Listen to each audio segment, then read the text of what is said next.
कि सुख और दुख, दारिद्रता और धन की हालत में एक सी प्रीत रखो। तो ये बताया पहला वचन। जैसे सुख और दुख का तो परमात्मा ने सभी को जोड़ा बनाया है, सभी के पास में आना है। आपके पास में भी आना, हमारे पास में भी आना, जो भी मृत्यु लोक में आया है सभी के पास में सुख भी आना और दुख भी आना है। इसलिए सुख और दुख का जोड़ा है, कभी सुख है तो कभी दुख है। जिस प्रकार पार्वती बोली महाराज आज हमारी शादी संपन्न होने के लिए जा रही है और आज सुख है, हम पे सब कुछ भी है, कोई परेशानी नहीं, कोई दिक्कत नहीं है। तो आप ये हमें बताइए कि जैसे हम पे सुख है उसी प्रकार से आप प्रीत लगाएंगे और कभी हम पे दुख आ जाए तो ऐसा तो नहीं करेंगे, दुर्भाव तो नहीं करेंगे। भोले बाबा ने कही नहीं करेंगे दुर्भाव। अब तीसरी बात आती है धन की। अब भोले बाबा ने ये पार्वती कहने लगी आप हमें ये बताइए जैसे आज आप पे 10,000 रुपए परिवार चलाने में कभी 10,000 रुपए होते हैं और परिवार चलाने में कभी जेब खाली हो जाती, 10 रुपए भी नहीं रहते, ऐसा समय आ जाता है।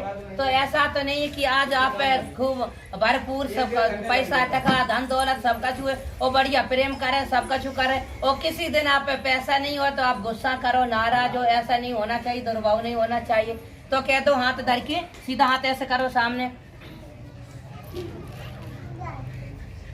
अग्नि के सामने, कह दो अग्नि की शपथ लेके हम पहला वचन आपको देते हैं। अग्नि की शपथ लेके पहला वचन देते हैं। हटा लो, ये आपका पहला वचन हो गया है। याद रखिए हम बीच में कहीं पूछ भी सकते हैं। हाँ। सही बात है पंडित जी। जब आप यही भूल जाओगे तो फिर कैसे जीवन के गृहस्थी में कैसे याद करोगे? हम भूले याद बड़ी ध्यान से सुनो। दूसरा वचन होम यज्ञ व्रत दान तीर्थ यात्रा में हमको साथ लेकर ग्रंथि बंधन करना, तभी आपको दान लगे। अब ऐसा नहीं। दूसरा वचन पार्वती की बोली विष्णु भगवान इसके साक्षी करण है। इसके विष्णु भगवान साक्षी करण नहीं है। यहाँ पे 5 देवता अजर अमर है। इस कथा के बाद ब्याह के बाद साक्षात आपको दर्शन कराएंगे इसी जगह पे बैठे बैठे। जो भी देवता हमारे 5 देवता बैठे हैं। पार्वती कहने लगी ये तो देवता बैठे हैं 5 और ये भी देवता बैठे हैं, हमारा तुम्हारा इन लोगों के सामने साक्षात में विवाह हो रहा है। ये भी देवता से कम नहीं है और वो भी देवता बैठे हैं। तो बताया कि होम यज्ञ व्रत दान तीर्थ यात्रा में हमको साथ लेकर ग्रंथि बंधन करना, वो भी दान कर। जैसे आपको कथा भागवत में कहीं दान कर रहे हो, हवन कहीं कर रहे हो तो दोनों लोग गांठ बांध के दान करो। मंडप के नीचे कन्या दान ले रहे तो दोनों लोग गांठ बांध के ही दान करो। दूसरी बात कहीं वृंदावन मथुरा काशी कहीं जा रहे हो तीर्थ यात्रा पर तो दोनों लोग साथ में जाओ। ऐसा नहीं ना आप अकेले चले जाओ, ऐसा नहीं होना चाहिए। ठीक है क्या? तो ये भी हमने दूसरा वचन दिया अग्नि को साक्षी मान के। हटा लो। तीसरा वचन बालावस्था और युवावस्था और वृद्धावस्था इस समय में ऐसी प्रीत रखो तो आपके बमबाग में आ। तो भोले बाबा ने कहा ठीक है। तो पार्वती ने कहा सुनो स्वामी, एक अवस्था हमारे पिता के घर हंस खेल कूद कर कट चुकी है। कौन सी? बालावस्था, जो बचपना बोला जाता बालावस्था।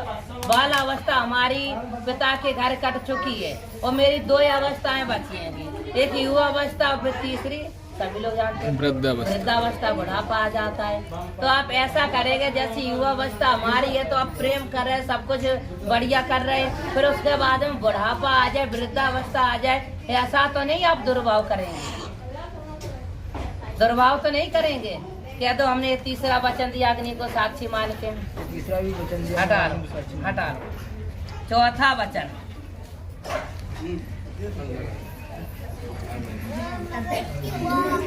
धर्म अर्थ काम मोक्ष आदि में स्त्री पति की अर्धांगिनी है, इसलिए इस वचन को स्वीकार करो। शिव जी ने यह वचन भी स्वीकार कर लिया है। कह दो हमने चौथा वचन स्वीकार कर लिया है। धर्म अर्थ मोक्ष आदि में स्त्री पत्नी की अर्धांगिनी है। चौथा भी वचन मैंने स्वीकार किया। ठीक है। 5वां वचन 5 प्रकार के पशु हैं। अब देखो कौन कौन सा पशु आ रहे ग्रंथों में। पार्वती के जमाने के हैं जी, आज के जमाने के अलग बातें तो मैं आपको। नंबर 1 गाय, नंबर 2 भैंस, नंबर 3 हाथी, नंबर 4 घोड़ा, नंबर 5 ऊँट। तो मेरी सलाह से लेना देना चाहिए, पार्वती ने कहा है।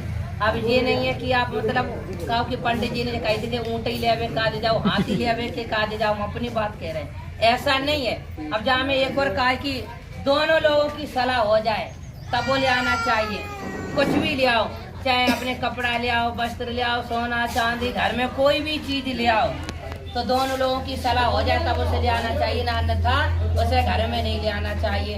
और आपने पूछा नहीं, सलाह नहीं ली, आपने ले आ दी तो दोनों में खटपट होने लगेगी। मोटरसाइकिल में साइकिल को पहिया लगा दे तो वो चलो नहीं चली। इस प्रकार से जब दोनों लोगों की सलाह हो जाए तब उसे ले आना चाहिए, ना अन्यथा उसे नहीं ले आना चाहिए। कह दो 5वां वचन दिया हमने। 5वां वचन दिया हमने। कौन कौन सा? पहला वचन दिया।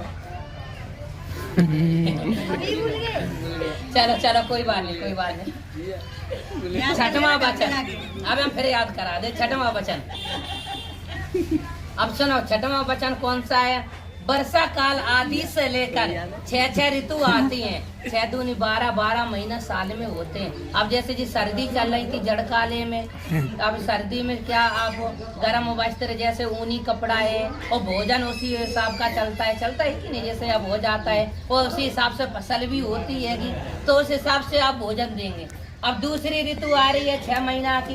अब जैसे जेठ मासन आ रहे, गर्मी आ रही, तो इसमें हल्का भोजन आ जाता है, जैसे ककड़ी है, कलिंदा है, खरबूजा है। उसी हिसाब से ऋतुओं के हिसाब से भोजन प्राप्त होते, उसी हिसाब से वस्त्र प्राप्त होते, उसी हिसाब से गहने प्राप्त होते। तो कहते दोनों हिसाब से हम दोनों ऋतुओं में वस्त्र और भोजन गहने देंगे समय समय पर।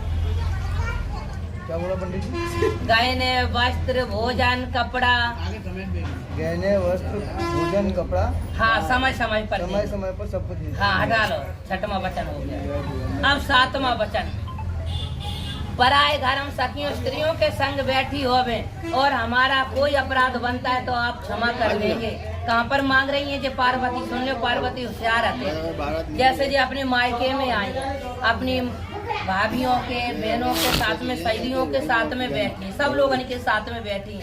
विवाह शादी चाहे यहाँ हो चाहे वहाँ हो, जैसे अपने मायके में आए हैं, ठीक है। हम ये नहीं कह रहे यहीं हो चाहे अहमदाबाद में कहीं पर रहे। जैसे आप ससुराल में आए और ये अपनी सहेलियों के साथ में बैठी हैं और इनसे कोई गलती बन जाती है तो उस समय आप गाली गलौज क्रोध नहीं करेंगे, तो उस जगह आप इनको क्या करेंगे?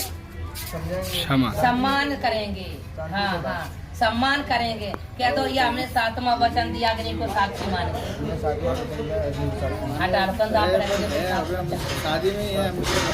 अब पार्वती के तो 7 वचन हुए। पार्वती की बोली हमने तो ले लिया। पार्वती खड़ी हुई है और बम बारू में जाने लगी। भोले बाबा ने हाथ पकड़ लिए, पार्वती रुक जाओ की खाए, आप तो बड़ी सियानी हो, आपने तो 7 वचन ले लिया, हमें तो कछु दे जाओ, हमें तो आपने बांध लिया है। तो पार्वती वहीं खड़ी हो गई, हाथ जोड़े पति परमेश्वर के और कहने लगी, पति महाराज कभी पत्नी कभी बराबरी पति की नहीं कर सकती है। तो ये बताइए, आपने मुझे 7 वचन दिए तो आपको हम क्या वचन देंगे? तो भोले बाबा ने कहा कि आप मुझे 5 ही वचन दे दो, आपके लिए 2 वचन हमने कम कर दिए। इस प्रकार से अब बेटिया बड़ी ध्यान से सुनियो बिटिया, ठीक है। अब ये आपको नंबर आएगा, तेरे हाथ में ले लीजिए सब। तो कपड़ा चेंज करके अब सुनो, उद्यान नाम वन का है, उद्यान नाम दोपहर का है और इस समय स्त्री को अकेले नहीं निकलना चाहिए। शिव जी के यह वचन सुन पार्वती जी बोली, महाराज एक शंका हो रही, आपने वचन दिए तो पार्वती कहीं बोली नहीं बोली। और जब पार्वती जी को नंबर आएगा, भोले बाबा जब वचन ले लगे तो पार्वती जी का कहने लगे मैं खंडन करने लगी। अब जब भोले बाबा ने कहा कि उद्यान नाम दोपहर को नहीं निकलना चाहिए, आधी रात को नहीं निकलना चाहिए, तो पार्वती कहने लगी रुको स्वामी, मैं खंडन करने लगी वचनों को।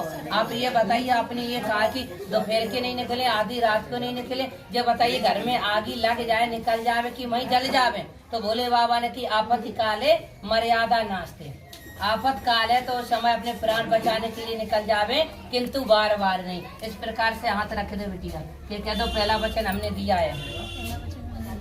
हाँ हटा लो, पूछ लेंगे आपसे भी, ऐसी कोई बात नहीं है। फिर दूसरा वचन, फिर शिव जी बोले कि बिना बुलाए कभी पिता के घर कभी नहीं जाना चाहिए। तो सभी लोग जाते हैं कि जानते हैं सभी लोग कि बिना बुलाए को गई थी, सभी लोग जानते हैं, कथा सुनते हैं, बिना बुलाए भैया को गई थी। सीता गई थी, सीता गई थी, पार्वती भी नहीं गई थी, सती गई, सती गई। नहीं पूछ लिया, अब कथा है भगवान की। हाँ तो देखो जब ऐसा होता है, सुनो अब एक बात और है, बड़ी ध्यान से सुनो। जब हम अनादर का कछु वो अच्छो खान लगो, बढ़िया सुखी से रहा लगो, ने आगे बढ़ा लगो, तो चुगला लग जाते हैं। पटको आपने देखा है बहुत। अगर पड़ोसी नहीं लगी तो ऐसे रिश्तेदार को मिल जाते हैं, तो वे चुगला चबाई कर लगा। इधर भोले बाबा पे समाधि लगाए, सती मैया पे बैठी कैलाश पर्वत पे, और इधर आए गए देव ऋषि चुगलखोर, घर में आग लगाए हुए वाले। बोले अरे सती तुम यहीं बैठी रहो, तुम्हारे घर में तो नौता है, देखो विमान से जो कितने जा रहे तुम्हें। भोले बाबा हमें लगा लेवाए नहीं जाए सारे, तुम्हें नौता को कहाँ बदो, तुम्हें कहाँ नौता। भोले बाबा खबे लग गई आगे। अब सती मैया गुस्सा हो गई। सती मैया बोली अब भोले बाबा को आह्वान दे, अब हम ही देखा देंगे अब। और जैसे समाधि खोली तैसी सती मैया बोली गुस्सा में, काहे जे बताओ हमारे घर से नौता आओ का, हमारे घरे तो में जाए वो अच्छो नहीं लगाते हो, जे बताओ। तो भोले बाबा ने जे कही देखो सती तो हमारे घर से नौता नहीं आओ है, तुम्हें बुलाया नहीं तुम्हारे पिता ने कि बुआ भूपा सब विमानों से जा रहे हैं। पार्वती जब सती मैया को बताओ तो सती मैया मैं तिरिया हट करेगी, वहीं से तिरिया हट शुरू हो गया है, वहीं से वही जगह से हट करे गई। तो बोली नहीं कि हम जाएंगे। तो भोले बाबा ने समाधि से देखा कि अब सती दोबारा लौट के आने वाली नहीं है। ठीक है, भोले बाबा ने कपड़ा लगा दिए, बेग लगा दिए, नंदी महाराज से कि जाओ आप छोड़ के आओ। और वहाँ पे देखो जाए कि सती मैया ने देखो तो भोले बाबा को आसन कहीं नहीं, बिल्कुल आसन है ही नहीं है। सभी को आसन लगा हुआ है, कहीं यज्ञशाला में आसन नहीं है। और उनके घर से आते बाप नहीं बोलो, बहन आती बेबी नहीं बोली, लेकिन मातारी का कि पितृभागिनी मुँह से न बोली और मातारी मुस्कानी। तो यहाँ पे बाबा तुलसीदास ने भी चौपाई लिखी है। तो मातारी के लिए चाहे 2 बेटियों हो चाहे 4 लड़का है, उसके लिए बराबर होते हैं। तो जैसे देखा कि राजा दक्ष भी नहीं है, उसको भी पति का डर लग रहा है। कन्या कांड में बोली काय बतिया तुम कैसी आई, कैसी का देखा। तो मातारी ने हाल चाल सब पूछा और कोई नहीं बोला। पिताजी आए ने कर गए, बहनें आई हंसी उड़ा लगी, देखो धूनी धक्कर पकड़ की आई है, देखो न पति साड़ी पहन की आई, कछु नहीं है। सारे बाप का है कछु नहीं है, वो तो ऐसे है भिखमंगा। भोले बाबा के खूब अपमान करो सबने खूब। तो सती मैया ने कही अपने पिता से कि पिताजी अगर आप हमारा अपमान करते तो हम सही लेते, लेकिन आपने हमारे पति का अपमान किया है, मैं सही नहीं सकते कि आपने मुझे जन्म दिया, ये यज्ञ में आपको विध्वंस कर देंगे, आपको सफल नहीं होने देंगे। उसी प्रकार से सती मैया यज्ञशाला में जाके अपने प्राणों की आहुति लगा दी। उसी दिन से अजय नारियां हैं, कितने भी बाप हो चाहे भैया हो कोई भी हो, अपने पति का अपमान नहीं सह सकती। भले वो रिश्तेदारी कल ही टूट जाए, अब आज शादी भैयारी कल ही टूट जाए, लेकिन पति का अपमान उसी दिन से कोई स्त्री जो सती ने सहा है, अपने प्राणों की आहुति दे दी। उसी प्रकार से कोई माताएं बहनें अपने पति का अपमान नहीं सह सकती, और बिनकी बेइज्जती हो जाए कछु हो जाए, लेकिन पति की नहीं हो। इस हिसाब से कि अब इस हिसाब से बताया कि बिना बुलाए नहीं जाना चाहिए, भोले बाबा ने कही। तो पार्वती जी बोले महाराज रुको, दूसरा वचन है कि आप हमें जी बताओ। आपने कहा कि बिना बुलाए नहीं जाना चाहिए। जब भाई के यहाँ जब लड़का होता बहन को पता लगते है तो बिना बुलाए जाती है, भैया दो जाती है, दीपावली त्योहार आता तो बिना बुलाए जाती है, दोस्त खवाने के लिए भाई कोई नौता देता बुलाता नहीं बुलाता, बिना बुलाए जाती है बहन। तो आप हमें ये बताइए। तो भोले बाबा कहने लगे कि आपको सम्मान मिले, सम्मान मिले तो आप खूब जाओ, हमें आज्ञा है और हम भी साथ में चलेंगे। और अगर आपको अपमान मिले तो कदापि नहीं जाना चाहिए। इस प्रकार से हाथ रख दो कि दूसरा वचन हमें दिया है, हटा दो। तीसरा वचन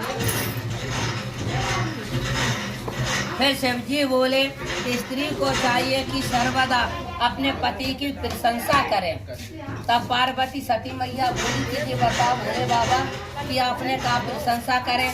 जब नगर में व्यास जी आते हैं, भागवत सुनाते हैं, तो भैया लोग हमतनु बढ़ाई करते हैं, सभी लोग बढ़ाई करते हैं कि फलाने गांव में व्यास बहुत अच्छा आया, बहुत बढ़िया कथा सुना, तो बहुत बढ़िया श्लोक सुनाते जी तो खाते हम तो व्यास की हम तुम तारीफ करते। तो भोले बाबा ने कहा है कि जब तक व्यास जी गद्दी पर बैठे हैं तब तक उसकी तारीफ करें, फिर उसके बाद में अपने पति की ही प्रशंसा करें।